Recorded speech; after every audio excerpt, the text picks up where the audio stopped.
सो बेटा हमने last video में देखा था कि इंडिया में कौन कौन से ऐसे स्टेट हैं जहां पर बाई कैमरलिज्म है, मतलब स्टेट लेजिस्लेटिव असेंबली के साथ साथ काउंसिल है। ये हमने देखा था। इससे रिलेटेड मैंने आपको एक जो है ट्रिक बताई थी कि उस ट्रिक का यूज करके आप क्या कर सकते हो। नाउ आगे देखते हैं राज्यसभा डिजाइनिंग फेयर रिप्रेजेंटेशन। अगर आप राज्यसभा का देखोगे, इंडिया की राज्यसभा में जो रिप्रेजेंटेशन है, इंडिया में जो राज्यसभा के स्टेट की रिप्रेजेंटेशन है वो स्टेट की पॉपुलेशन के वाइज है। जिस स्टेट की पॉपुलेशन ज़्यादा है वहाँ पे राज्यसभा के अंदर ज़्यादा मेंबर हैं, और जिस स्टेट में पॉपुलेशन कम है वहाँ पर राज्यसभा के अंदर कम मेंबर हैं। फॉर एग्जांपल अगर आप देखोगे, इसको कंपेयर करोगे यूएसए के अंदर, तो यूएसए में जितने भी स्टेट हैं हर स्टेट को सीनेट के अंदर 2 सीट दे दिया गया है। बट इंडिया में यूपी में देखो 31 सीट है, वहीं सिक्किम में 1 सीट है राज्यसभा की। तो हमारा जो है वो पूरा पॉपुलेशन बेस्ड है, और यहाँ पे जो है इन्होंने इक्वल रिप्रेजेंटेशन दिया है, क्योंकि इनका जो है वो कमिंग टुगेदर फेडरलिज्म है और हमारा जो है होल्डिंग टुगेदर फेडरलिज्म है। और राज्यसभा इंडिया की स्टेट को रिप्रेजेंट करती है।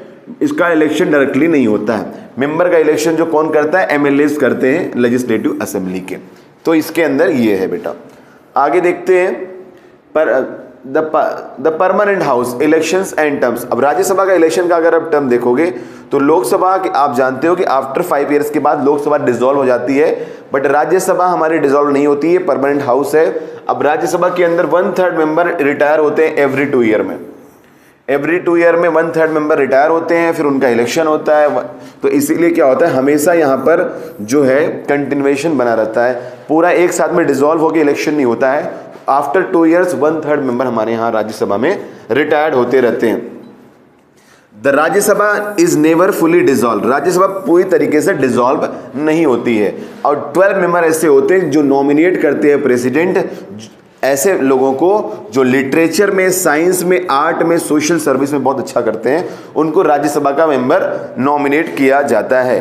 अब यहाँ पे question, why Rajya Sabha called the permanent house and what is it's advantage. Permanent house होना जरूरी इसलिए है कि इन केस अगर लोकसभा सेशन में नहीं है या लोकसभा डिसॉल्व हो गई तो हमारे पास लेजिस्लेचर का एक पार्ट होना चाहिए, इसीलिए इसको किया गया। It is never fully dissolve. Advantage, urgent national businesses को यहाँ पर कंडक्ट कर सकते हैं। लोकसभा इन केस अगर डिसॉल्व है तब भी हम यहाँ पे कर सकते हैं। आगे देखो, Lok Sabha the house of people. इसको हाउस ऑफ पीपल इसलिए बोला गया है क्योंकि इसका इलेक्शन डायरेक्टली पब्लिक करती है। आपके जो एरिया में जो आपके मेंबर ऑफ पार्लियामेंट है उनका इलेक्शन लोकसभा के लिए होता है, और इसके लिए डायरेक्टली इलेक्शन होता है। और इलेक्शन में आम आदमी जो है जो 18 ईयर्स जो क्रॉस कर चुका है वो एलिजिबल है, वो वोटिंग कर सकता है। तो टोटल हमारे यहाँ पर 543 सीट्स हैं लोकसभा की। 5 ईयर्स का इसका लेंथ होता है, बीच में भी डिसॉल्व हो सकती है। डू यू नो, लोकसभा के जो मेंबर हैं वो कंस्टिट्यूएंसी 543 1971 से यही सीट है, उसके बाद कोई बदलाव नहीं आए हैं। हमारे यहाँ पे पहले 2 मेंबर जो है इलेक्ट होते थे लोकसभा के अंदर, एंग्लो इंडियन कम्युनिटी के नॉमिनेट होते थे। फिलहाल उसको खत्म कर दिया गया। Lok Sabha can be dissolve before 5 year. अगर किसी पार्टी के पास अगर मेजोरिटी नहीं है तो लोकसभा उससे पहले भी डिसॉल्व हो सकती है। The machinery at work. अब ये काम कैसे करता है, अब यहाँ पे अगर आप देखोगे तो लेजिस्लेटिव के काम की अगर मैं बात करूँ तो अगर लेजिस्लेटिव फंक्शन क्या है, पार्लियामेंट क्या करती है, लॉ बनाती है, और ब्यूरोक्रेसी उस जो है लॉ को क्या करती है, ब्रीफ मतलब उसका पूरा ड्राफ्ट बनाती है, बिल को कैबिनेट उसको अप्रूवल देता है, फिर लॉ जाता है पार्लियामेंट के पास। कंट्रोल ऑफ एग्जीक्यूटिव, मोस्ट जो वाइटल फंक्शन है, ensure executive does not overlap authority and remain responsible to the people. इसीलिए पार्लियामेंट जरूरी है ताकि जो भी हमारा एग्जीक्यूटिव है वो मनमानी नहीं करे। आप पार्लियामेंट का सेशन चल रहा है, अगर आप देखोगे तो गवर्नमेंट ने जो प्रोटेस्ट में बच्चों को मारा है, परेशान किया, उसको लेके अपोजिशन वाले बहुत परेशान कर रहे हैं, प्रोटेस्ट कर रहे हैं, और पार्लियामेंट को बार बार अजर्न करना पड़ रहा है ताकि गवर्नमेंट का उस पर ध्यान जाए। पार्लियामेंट कंट्रोल करती है पर्स, मतलब सरकार कितने पैसे खर्च करेगी ये भी पार्लियामेंट में वोटिंग के बाद ही तय होता है। The government must give the account of spent money and get approval from the new taxes. Without parliament के अप्रूवल के न तो नया टैक्स ला सकते हो, न 1 रुपया आप खर्च कर सकते हो। इसलिए पार्लियामेंट बहुत ज़रूरी है। Parliament does not usually right a law. ये क्या करती है, लॉ को अप्रूव करती है। लॉ लिखता कौन है, लिखते तो ब्यूरोक्रेट्स हैं, पूरा जो है तैयार करके लाते हैं, पार्लियामेंट उसको रीड करती है, उसको पास करती है, उस पर डिस्कशन करती है, अपने सजेशंस देती है और अमेंडमेंट करवाती है। बनाता लॉ तो ब्यूरोक्रेसी है, ब्यूरोक्रेसी बनाता है। द मशीनरी एंड वर्क में आप देखो फंक्शन ऑफ पार्लियामेंट, तो पार्लियामेंट काम क्या क्या करती है अगर हम उसको ध्यान से देखें तो पार्लियामेंट जो है ड्राफ्टिंग फंक्शन, सबसे पहला अगर हम फंक्शन देखो तो रिप्रेजेंटेशन, रिफ्लेक्ट करती है इंडिया की डाइवर्सिटी को, सोशल, इकोनॉमिकल और रिलीजियस की अलग अलग कल्चर के लोग, अलग अलग ज्योग्राफी के लोग यहाँ पे हमारे पार्लियामेंट के अंदर आते हैं। डिबेट का फंक्शन है, हाईएस्ट फोरम है जहाँ पे डिबेट होता है, कंट्री का कोई लिमिटेशन नहीं है, हर चीज़ पे डिस्कशन हो सकता है, national, social, economical, political, geographical, हर एक मुद्दे पे यहाँ पे डिस्कशन हो सकता है। कॉन्स्टिट्यूएंट फंक्शन डिस्कस करता है अगर कॉन्स्टिट्यूशन में कोई चेंज करना है, बदलाव करना है, ड्राफ्ट करना है, ये काम भी हमारी पार्लियामेंट ही करती है। जुडिशियल फंक्शन की अगर बात करोगे बेटा तो considered as a proposal of removal of president को या जजेस को निकालना है, वाइस प्रेसिडेंट को निकालना है, तो इसके लिए पार्लियामेंट के अंदर रेजोल्यूशन आता है, उस पर वोटिंग होती है।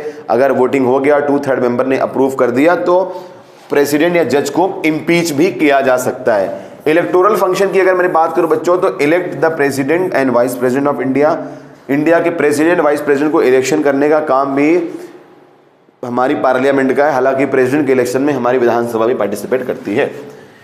Constituent function elect the president and vice president, already मैंने आपको बता दिया था। इलेक्टोरल का भी फंक्शन है, रिमूवल का भी फंक्शन है, ड्राफ्टिंग का फंक्शन है, कॉन्स्टिट्यूशन चेंज करने का फंक्शन है, बहुत सारे फंक्शन है। List of electoral and judicial function of parliament, ऐसा क्वेश्चन आ सकता है।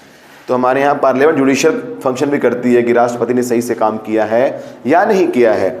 अगर अब मैं देखूं दोनों में क्या डिफरेंसेस हैं, लोकसभा वर्सेस राज्यसभा की बात करें मेरे बच्चों, तो Lok Sabha law make law on union and concurrent list, Rajya Sabha considered approve non money bill.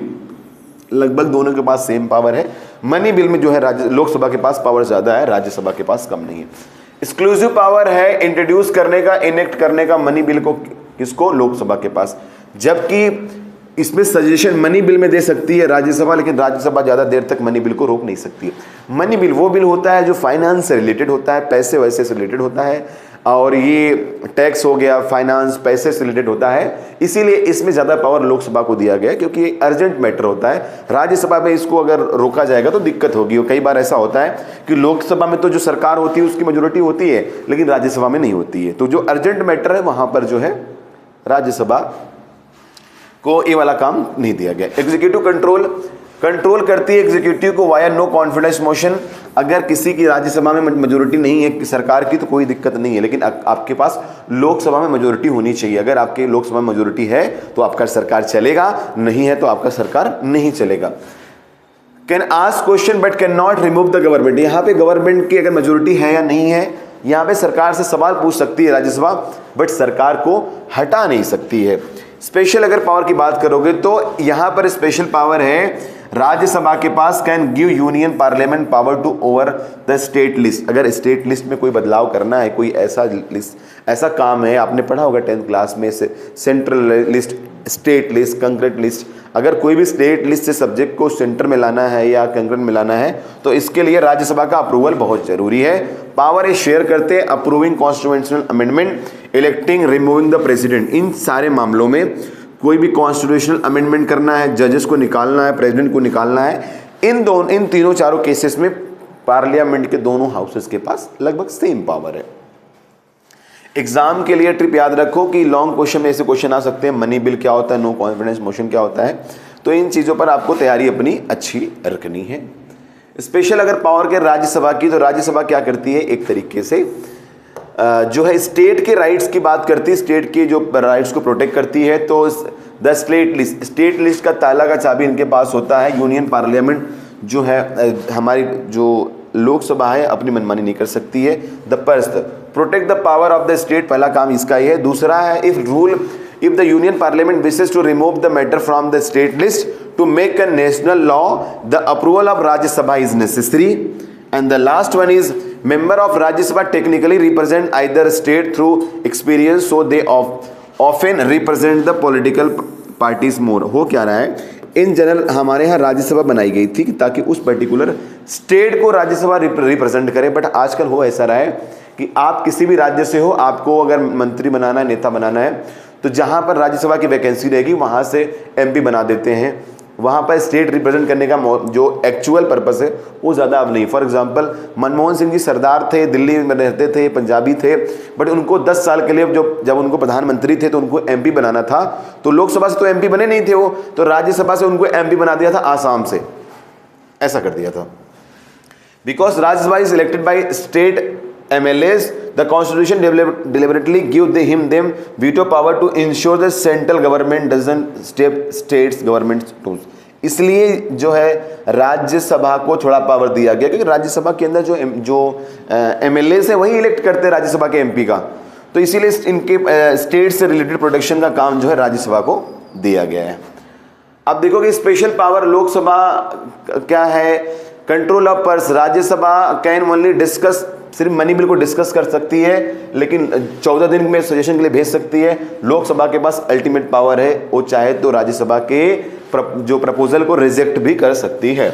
Control of government, council of minister responsible Lok Sabha को होते हैं, राज्यसभा को लेके ज़्यादा दिक्कत नहीं है, क्योंकि राज्यसभा में आपकी मेजोरिटी है या नहीं है, कोई दिक्कत नहीं है। लॉजिक क्या, बिकॉज लोकसभा रिप्रेजेंट करती है directly elected by the people, they hold the crucial power of removing the government and controlling the finances. अब लोकसभा के अंदर मेजोरिटी इसलिए जरूरी है क्योंकि लोकसभा के अंदर जो मेंबर हैं उनका डायरेक्ट इलेक्शन हुआ है। अब डायरेक्ट इलेक्शन हुआ है तो मतलब वो पीपल के डायरेक्टली रिप्रेजेंटेटिव हैं, इसीलिए लोकसभा को पावर ज्यादा दिया गया। Why does Rajya Sabha does not have a power to remove the government? Because Rajya Sabha के अंदर जो इलेक्शन हुआ वो डायरेक्टली नहीं हुआ है, और डेमोक्रेसी में जो फाइनल डिसीजन मेकिंग पावर होनी चाहिए वो पीपल के रिप्रेजेंटेटिव को होनी चाहिए। कि हालांकि पीपल के रिप्रेजेंटेटिव कितने अच्छे से काम कर रहे हैं आप आजकल न्यूज़ में देख ही रहे हो। द बैलेंस ऑफ पावर की कोशिश की गई है। Lok Sabha will for the people of and finances, और राज्यसभा स्टेट के प्रोडक्शन का काम करेगी, इसीलिए दोनों को इक्वल हैं। एक कुछ पावर इनके पास ज़्यादा है तो कुछ इनके पास भी है, ऐसे ही कुछ है। अनइक्वल बट कॉम्प्लीमेंट्री है, दोनों के पास पावर इक्वल तो नहीं बट कॉम्प्लीमेंट्री, एक दूसरे को कॉम्प्लीमेंट भी करते हैं। लोकसभा के पास अल्टीमेट अथॉरिटी है मनी बिल से रिलेटेड, गवर्नमेंट के सर्वाइवल से, वहीं राज्यसभा गार्डियन है, जो प्रोटेक्टर है जो राइट्स स्टेट के उनको लेके, ठीक है। तो को इक्वल पावर है लगभग। In passing no money bill, constituent amendment, impeaching the president, vice president, दोनों के पास पावर सेम है। तो एक तरीके से कहीं पे बैलेंस था, डिसबैलेंस था, तो उसको बैलेंस करने की कोशिश भी की गई है इस चैप्टर के अंदर। अब बेटा लास्ट में हमारा यही है कि ब्लूप्रिंट हमारा, अगर लॉ मेकिंग देखोगे समरी हमारी यही, पार्लियामेंट बहुत इंपॉर्टेंट हाउस है हमारे यहाँ पर लॉ मेकिंग के लिए, डिस्कशन के लिए, डिबेट के लिए कोर फंक्शन है लॉ को पास करना। इसके अलावा अगर प्रेसिडेंट वाइस प्रेसिडेंट को रिमूव करना है, जजेस को रिमूव करना है, तो ये काम भी हमारी पार्लियामेंट करती है। तो पार्लियामेंट्री डेमोक्रेसी के अंदर, डेमोक्रेसी में पार्लियामेंट बहुत ही इंपॉर्टेंट है, और पार्लियामेंट के अंदर अगर सब लोग डेमोक्रेसी के स्पिरिट से काम करें, डेमोक्रेसी की आत्मा को ध्यान में रख के काम करें, तो बहुत ही अच्छी टाइप की गवर्नमेंट हो सकती है। बट इसके लिए हमें सच्चे दिल से काम करना पड़ेगा उनके लिए जिन्होंने हमें चुन के लोकसभा में भेजा हुआ है या राज्यसभा में भेजा हुआ है। नेक्स्ट वीडियो में मिलते हैं, तब तक के लिए धन्यवाद।